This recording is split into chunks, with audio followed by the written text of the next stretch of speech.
Trong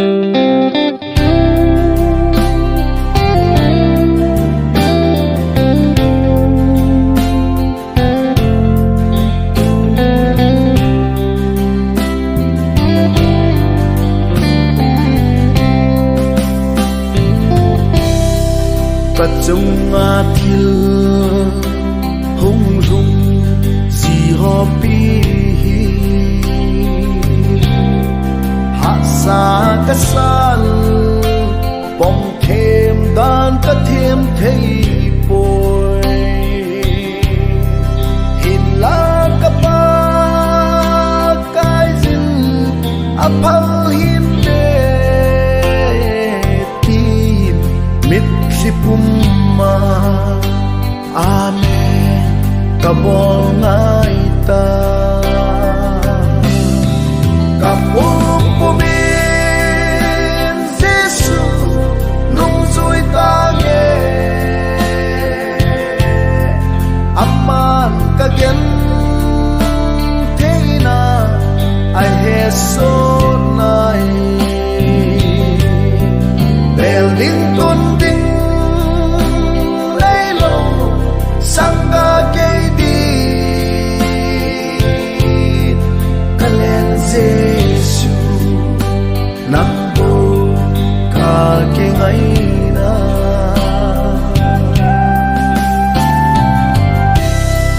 Kay day dana Then thay hizing le phong Kapum pumin Giêsu nung dùi lâu heo đình hình lá cây đây đa na khen thế ana hi lâu ta lên Giêsu đây đã khen cho ta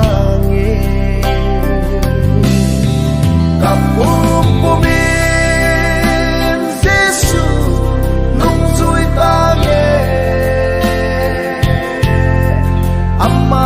kagen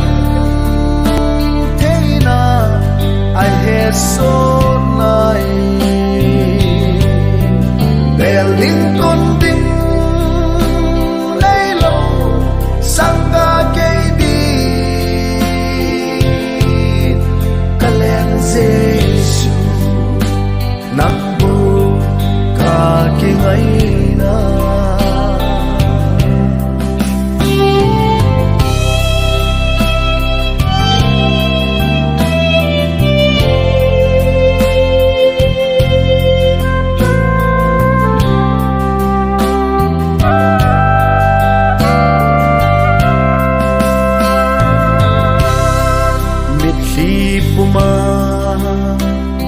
một chi tu te ho chun ipa thano in aga kilo unte sung le po ling le khavi nei tom song le kapum puma gospel sampung sing ding kapung pumin Giêsu nung dùi ta nghe aman kagen thế na ai hết số này bèl linh tôn tinh lấy lâu sangga kay di Kalen Giêsu